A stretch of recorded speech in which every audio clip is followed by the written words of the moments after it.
Welcome again. आप सभी का फिर से एक बार फिर से हार्दिक स्वागत है।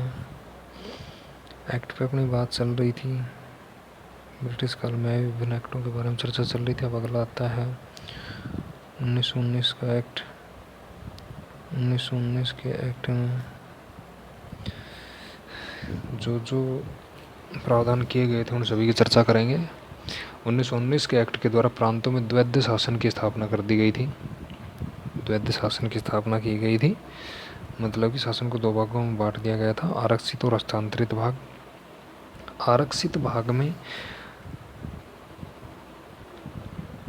दो भागों में बांट दिया गया था, आरक्षित और हस्तांतरित। ठीक है, आरक्षित और हस्तांतरित का मतलब प्रांतीय प्रशासन, प्रांतों में द्वैध शासन की स्थापना हो गई है यहाँ पे। ठीक है, प्रशासन को दो भागों में बांट दिया गया, आरक्षित और हस्तांतरित। आरक्षित से आप क्या लगा सकते हो कि आरक्षित जो भाग था ना,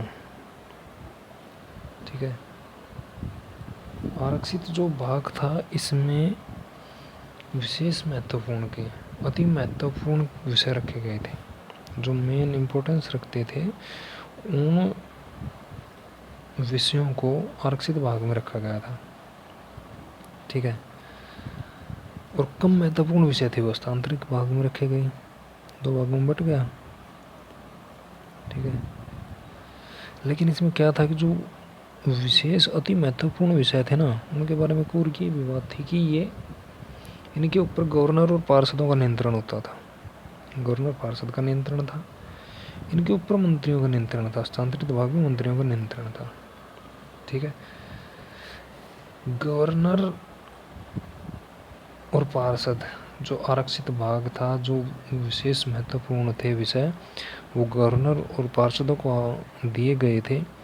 इनमें गवर्नर और पारक्षित व्यवस्थापिका के प्रति उत्तरदायी नहीं थे, अर्थात वो किसी के प्रति उत्तरदायी नहीं थे, वो स्वतंत्र थे फैसले लेने के लिए।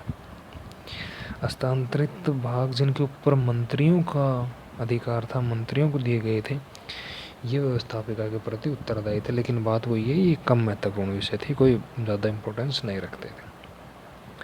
हम ये कह सकते हैं पहली बार उत्तरदायी शासन की स्थापना हुई थी भारत में।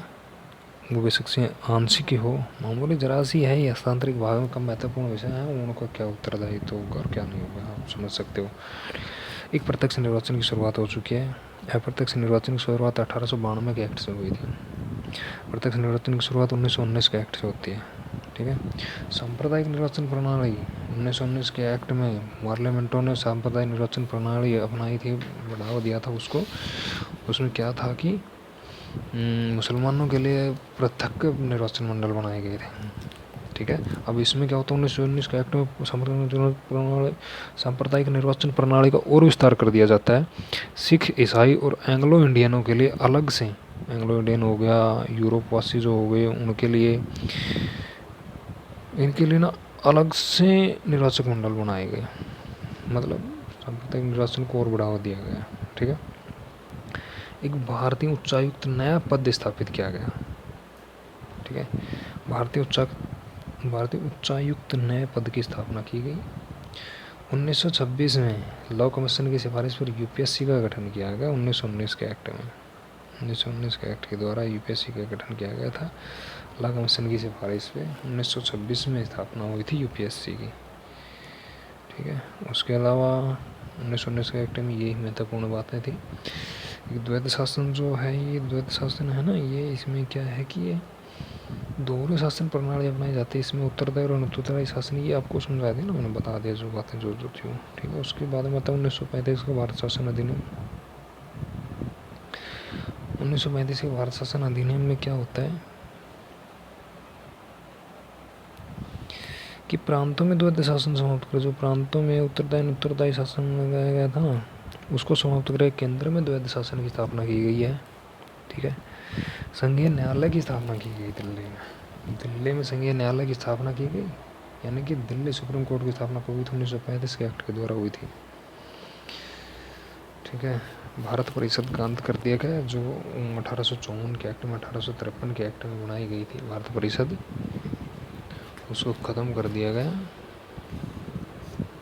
केंद्रीय विधान परिषद जो बनाई गई थी 1853 के एक्ट के द्वारा बनाई गई थी विधान परिषद, उसके अंत कर दिया गया। सांप्रदायिक निर्वाचन मंडल में और विस्तार किया गया। इसमें मजदूरों और महिलाओं के लिए अलग से कैटेगरी बनाई गई, भाई उनके लिए अलग निर्वाचन मंडल बनाए गए। रिजर्व बैंक ऑफ इंडिया की स्थापना होती है 1937 में। रिजर्व बैंक ऑफ इंडिया की स्थापना होती है 1 अप्रैल 1937 को। 1937 को स्थापना होती है। इसमें 1937 में जब स्थापना हुई उस टाइम इसका गवर्नर कौन था? ओसबर्न स्मिथ का गवर्नर, प्रथम गवर्नर कौन था? ओसबर्न स्मिथ। स्वतंत्र भारत में आरबीआई का गवर्नर कौन बनाया गया था? सी डी देशमुख को बनाया गया था। ठीक है। 1935 के एक्ट में 3 सूचियों की स्थापना की गई, 3 सूचियाँ बनाई गई, केंद्रीय सूची, समवर्ती सूची, प्रांतीय सूची, ये बनाई गई। इनमें ये बात विशेष ध्यान करने योग्य है